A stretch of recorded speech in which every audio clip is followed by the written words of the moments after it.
Even as the U.S. sets records for daily COVID-19 vaccinations, disparities in who is getting those vaccines persist. In a moment, William Brangham will talk with a researcher about those gaps. But first, here are the stories of some medically vulnerable people, most of whom are still waiting for their shot. My name is Jessica Hernandez. I am from Southern California. I am a diabetic. I have high blood pressure, and I have an endocrine disorder called Cushing's disease. My name's Katie Powers. I live in Maine, and I have a rare autoimmune disorder that's been labeled antiganglioside antibody disorder. My name is Samuel Freeman. I live in New York State, and I have cerebral palsy, epilepsy, asthma, scoliosis, and I have poor vision. Aloha, my name is Justin Kamai Clementi. I reside in Honolulu, Hawaii, on the island of Oahu. I am 41 and I have an underlying condition. I'm a cancer survivor and I'm HIV positive. My name is Kathleen Newell. I'm from California and I have stage 4 breast cancer. I think California threw us under the bus. The CDC had wrote a letter saying that people on chemotherapy and other type of really, serious diseases should have been in that group at the priority list. And I just now got my vaccine. I unfortunately got COVID last year at the beginning of the pandemic, but apparently I don't qualify even despite my underlying conditions. Maine has not done anything to make this process easier for any high-risk person to get vaccinated. I'm still searching for a vaccine. When the vaccine rolled out, they immediately said, oh, only senior citizens, above 65 qualify. How do you leave out people with disabilities from the get-go? Trying to get the vaccine, I'd like to say happily that I have gotten it, but I'm not. In regards to having HIV and each state treating it differently, I think it kind of guts me a bit that there isn't a national standard for it. So now we are stuck, if you have HIV, just waiting, even though you could be on the front end of it and be fine, or the back end of it and have AIDS, you are stuck with everyone else in the general population and waiting to get the vaccine because you're not that important enough. My days are numbered. I'm hoping my medication for the stage 4 cancer will work and that I'll live, another 10 to 20 years, but the odds are against that. So every day counts for me. So I lost that year and I see it improving as soon as my vaccine kicks in so that I don't have to be so isolated. I just hope, and I do believe that everybody will get vaccinated and then life will get back to normal. And I hope mine does. No one wants to talk about it. No one wants to say the word disabled. No one wants to say the words high risk. They want to skirt around the issue like we don't exist. This whole scenario shouldn't be happening right now.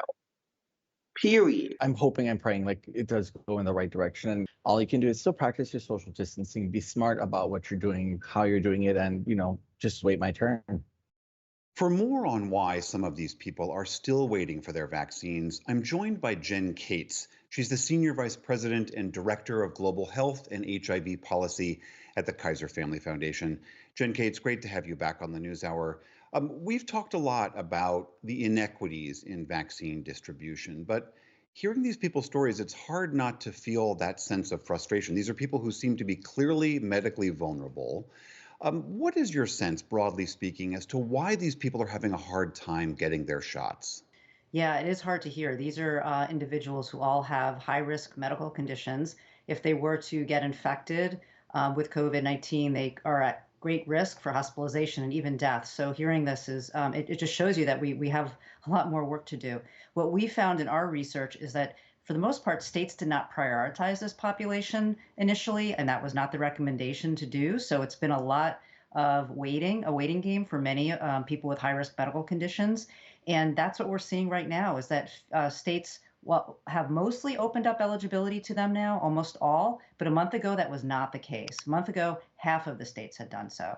So it was very hard for people who were quite vulnerable to get appointments. I mean, I know that people don't like it when the federal government or their state government tells them what to do, but the CDC, as your research indicates, did put out this list of who should be prioritized. Was it your sense that states and counties followed that guidance for the most part, or not?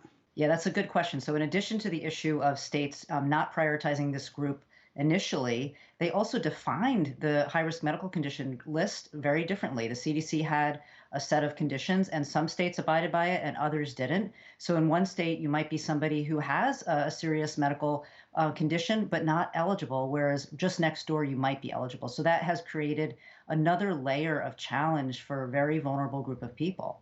One researcher I talked to said that some of this he thinks might have to do with the relative invisibility of people with these different medical conditions in our society. Do you think there's any truth to that? I think there's some truth to that. I think that there's a lot of complicated factors as to why states were prioritizing this group after others and why they defined certain conditions as being included and others not. But yes, this is, if we look around, it's not really a group of people that always come forward and clamor for inclusion, especially given the last year when everyone is afraid and trying to be as careful as they can. So I think there's a lot of factors that have gone into this, but the upshot is, as we've heard, people who are feeling vulnerable, wanting to be safe, and are recommended for vaccination have not been eligible till recently. One bit of good news, by the end of April, virtually every state will have opened up eligibility to all people 16 and older. So these issues will go away. There'll be other issues, but these issues should go away. Is that your sense that as soon as we have enough vaccine supply and those doors open, that those people will, that this problem will basically go away? I think at that point, the eligibility confusion, the eligibility waiting game will go away. Then we'll still be into the issue of, okay, the supply, has it gotten to the states? Do the states have the capacity to reach people?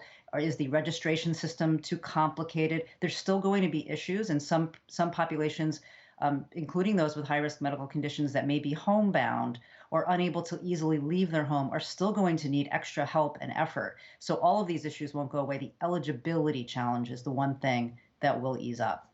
All right, Jen Cates of the Kaiser Family Foundation, always good to see you. Thank you for being here. Thank you. Good to be here.